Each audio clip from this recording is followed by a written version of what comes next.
Hi, today we'll continue with the practice final for pre-calc 12. So here's one question, says coterminal angle for theta, that's negative pi over 3. So if you want to identify that, what you need to do is you take the negative pi over 3, you add 2 pi, which is over 1. So you could just multiply this by 3 and multiply this by 3. So you'll get negative pi over 3 plus pi over 3, 6 pi over 3, I mean. And that gives you 5 pi over 3. So that's not there. So what I'm going to do, I'm going to add another period, because when you're finding the coterminal angles, you're just adding 2 pi every time. And so let's add another 2 pi, which when we did a common denominator is 6 pi over 3. So that's adding 6 pi over 3. And that gives us 11 pi over 3. And that's why it's D. The trick with this is, see if you plug in 9 right here, you get N, you get 9C3 equals 9C6. Then you just plug them into your calculator and show that the left side equal the right side. Yeah, so just go through all the numbers. Of course, you cannot use the 3 because you cannot choose 6 from 3. And 6C6 is 1, and 6C3 is definitely not 1. So we tried that 9, and 9 works, and that's why you choose it. So just a calculator question, that's all you need to do. So here is another question matching each radical equation with its graph. So if you look at the first one, you know definitely your vertical asymptote as the domain will be if you look at the first one, if you look at it, take that what's under the square root. So I'm just going to distribute the negative here, negative x minus 3 has to be greater than 0. So I'm just going to move the negative x to the other side. So negative 3 is greater than x. So basically you could read it as x is less than negative 3. Now, if you look at any domain that has an x that's less than negative 3 is definitely B. So you don't have to do any further because none of these have a domain of x is less than negative 3. So that's how we know this is B. For the second one, here, the domain x has to be plus greater than or equals to negative 3 because x plus 3 has to be greater than 0 if you want to go through the process. So x plus 3 has to be greater than or equal to 0, and then moving the 3 to the other side. Now let's look. This is the only one that has a domain that's greater than or equal to negative 3 because it starts right here and it goes on to the right. So that's why it's C. Now, so if you look at both of these here, both of them have a domain x minus 2 greater than or equal to 0. So x has to be greater than or equal to 2. So as far as the domain, as you see, A and D, they have the same domain. Now, there are a few things you could do here. So one thing, you could look at this point right here, which is 3 and 3. And you could plug it into here, let's say, and you get, if you put in 3 right there for the x, you get 1, square root of 1 gives you 1 times 3 gives you 3. So definitely then this point falls on this graph. If you put it right here, 3 minus 2 is 1. 1 times 3 is 3. The square root of 3 is not 3. So that's why h of x will give you A. And then if you just double check, this will have the same domain. But if you look at this point here, which is 2, 3, 4, 5, 5 and 3. So this point is 5 and 3. You plug it in here. So 5 minus 2 is 3. 3 times 3 is 9. The square root of 9 is 3. And that's how you confirm this here belongs to this one. And that's the fastest way of answering this question.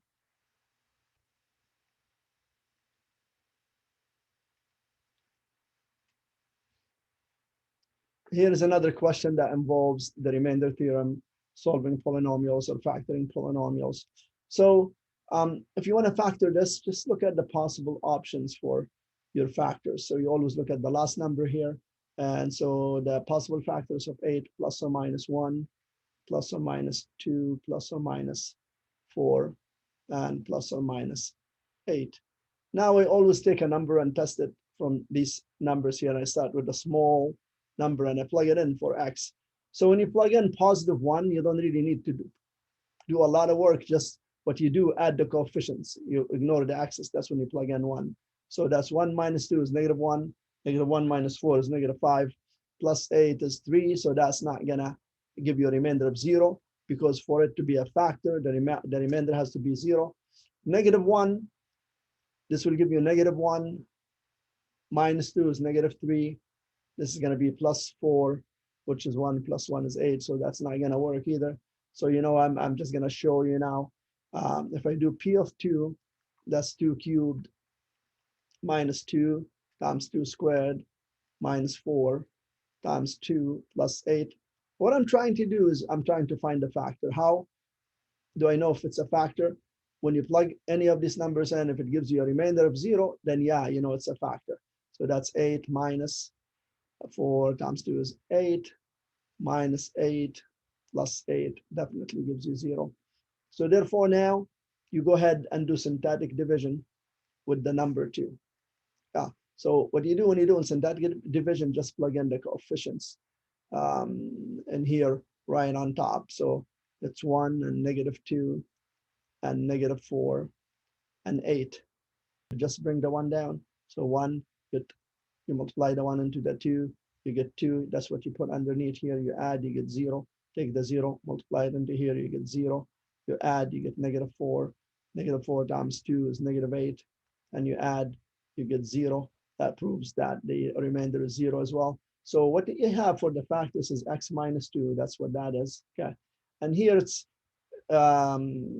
quadratic trinomial. So it'll be 1x squared plus 0x, which I don't write, and then minus 4.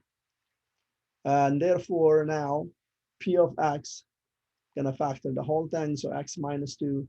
And then we have the difference of squares, which is x minus 2, x plus 2, which gives you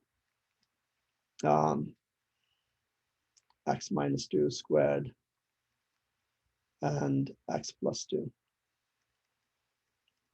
And that's factored.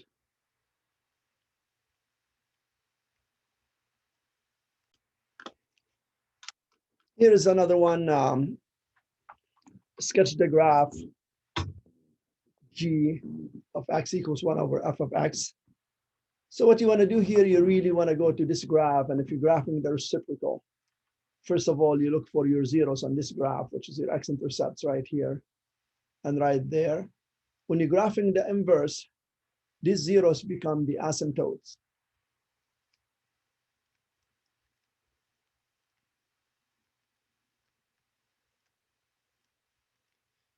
And then this is an asymptote as well.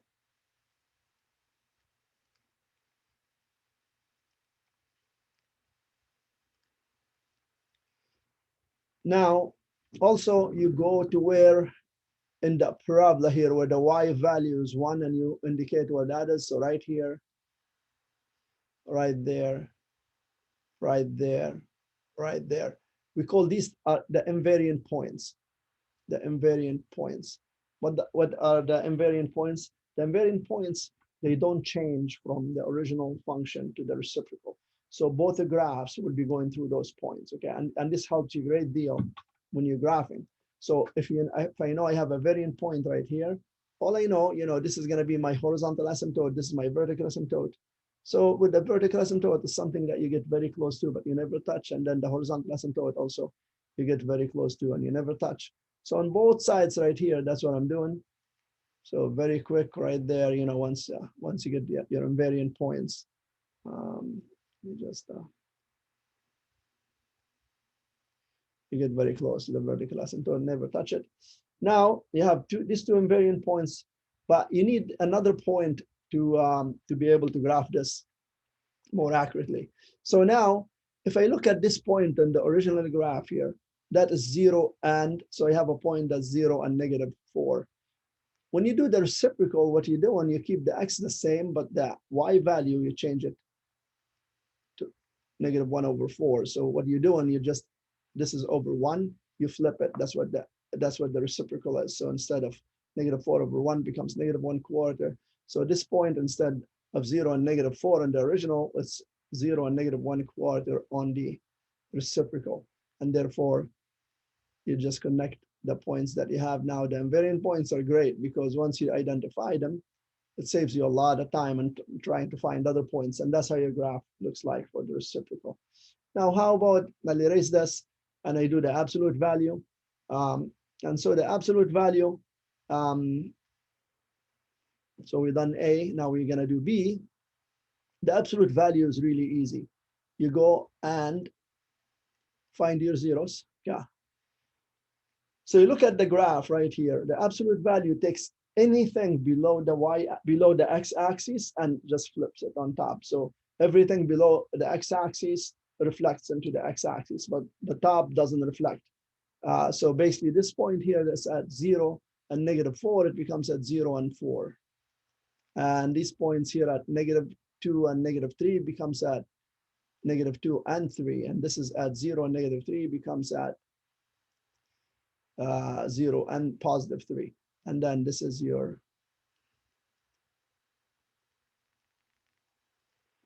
and this just stays the same when you graph the reciprocal.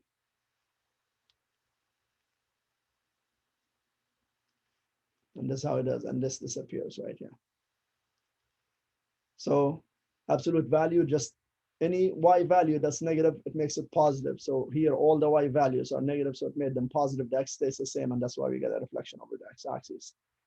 Okay, next question. So always your goal with these kind of questions is to make the basis the same. So 25 could be expressed as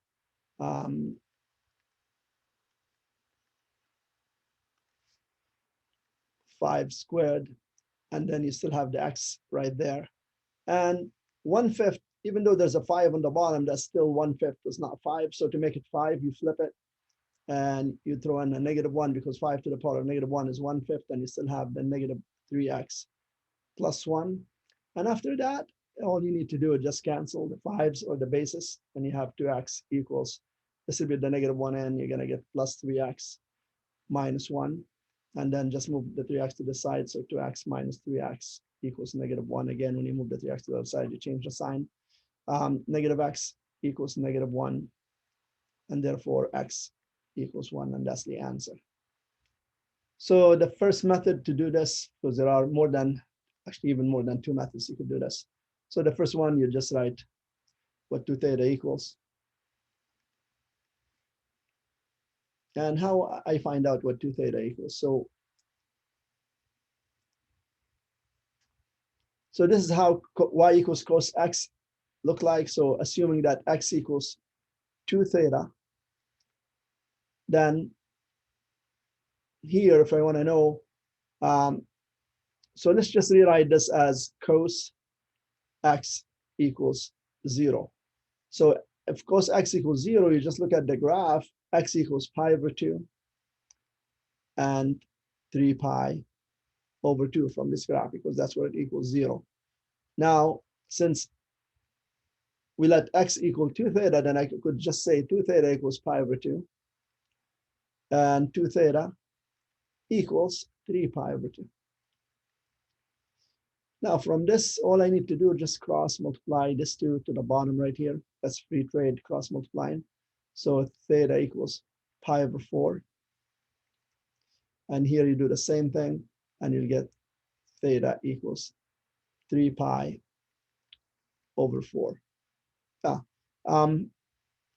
But here they say solve for theta, where theta is a member of all real numbers. So what they're asking you for, general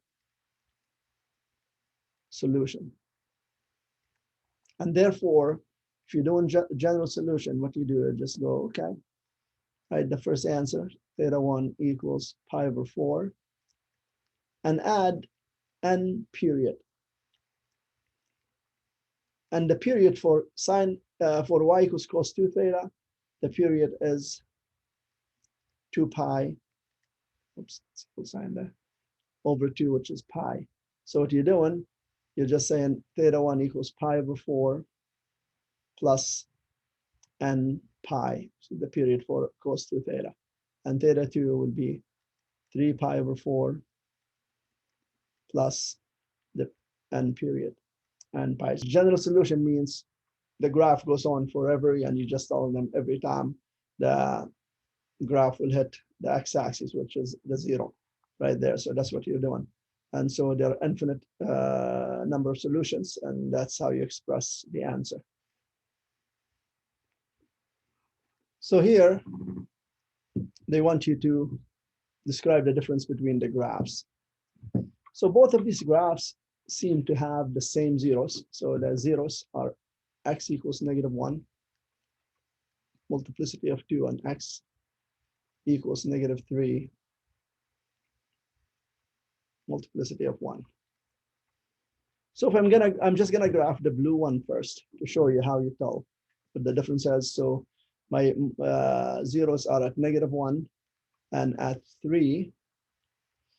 Now, because the leading coefficient there is negative, you go to the 0 furthest to the right and go down. Different from what you've been shown. But if you do this all the time, you never get it wrong. Now you go up. It doesn't matter. They're not looking for how far you go up, but what they're looking for when you get to this 0 here, because it's a multiplicity of 2, you should bounce. Okay. Now let's look at the other graph. So I'm going to do that in red, as I'm showing you there, blue and red. So the same zeros. However, the leading coefficient is positive, so you go to the 0 furthest to the right, and because the leading coefficient is positive, just go up, and now you come down, and then you have to go back to that 0, and when you get there, you bounce because it's a multiplicity of 2, and you go like that. So the red one, I'm just going to express the red one. The red one, as x goes to -infinity, y goes to -infinity, and as x goes to infinity, y goes to positive infinity, if you wish. So you see what I'm saying? So with this red graph, as you're moving left, that's going to -infinity. That means as you're moving left, this graph, as it's moving left, it's going down. As it's moving left, it keeps on going down to -infinity. But as this graph moves to the right, which as x goes to positive infinity, this graph is heading for positive infinity. So that's what that is. And then for the graph, the other graph, as x goes to -infinity. So if you look at as x goes to -infinity, this graph, y is heading for positive infinity. And as x goes to positive infinity for this graph, going to the right, the y seems to be heading to -infinity. So that's the difference between the two graphs. If you want to add to this, you could tell them the y-intercept for the blue one will be positive, as you see, it's here. And for I should say y-intercept, that's what I meant. The y-intercept equals a positive number. And here for the red one, as you see, the y-intercept is going to be negative number right there. And that's good enough. Next question. One more, and then we'll leave it for the day, and we'll continue doing practice pre-calc exam for pre-calc 12. It's good idea of understanding the course further and learning more about this.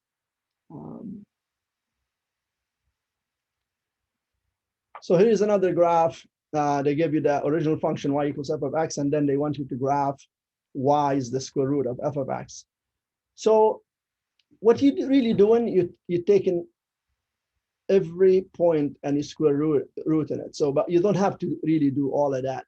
So if I'm looking at few points that I want to square root here, maybe there, definitely this one, you gotta use the calculator on that one and that one. These ones here, you cannot square root them. Because what you're square rooting the y value, not the x value. The x value stays the same. So when you're doing the square root of a function, the x stays the same and you're square rooting the y. So this part is going to disappear right here. Why? Because the y values are negative, and as we know, we cannot square root negative numbers, so that's why that disappears. Now, square root of 0 stays 0, so these are invariant points. So the invariant points here, invariant points are, I'm just going to list them, -4 and 0, 0 and 0. Also, I'm just going to guess these here as well. So I'm going to say maybe half and 1 and -3.5 and 1. That's a guess, of course, for the x value.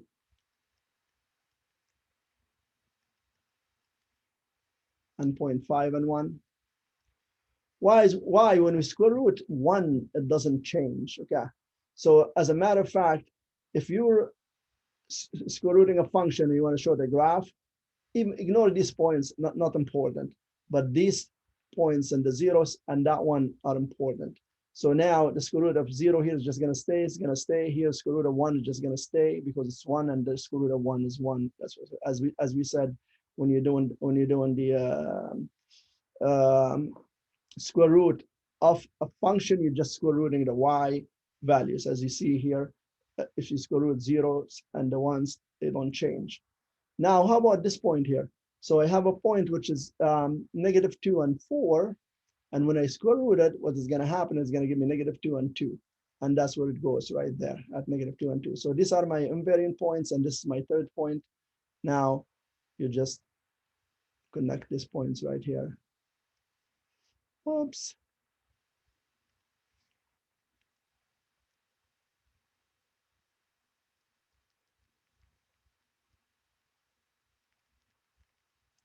So right there. So that's how the graph looks like. Let's ignore that part right here. Okay, so this is how you graph this kind of function. Now, this is it for today.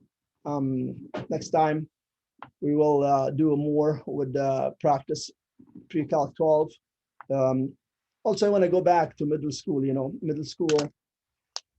Somehow, I feel in Canada we don't emphasize a lot on math in the middle school, and that's causing a lot of problems for students when they get to high school.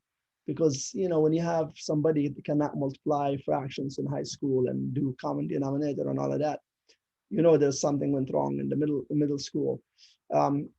Myself noticing that my kids are in middle school and they don't get any homework for math.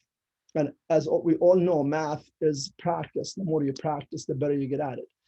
And we need, that's my personal opinion, we need to give kids in the middle school more homework.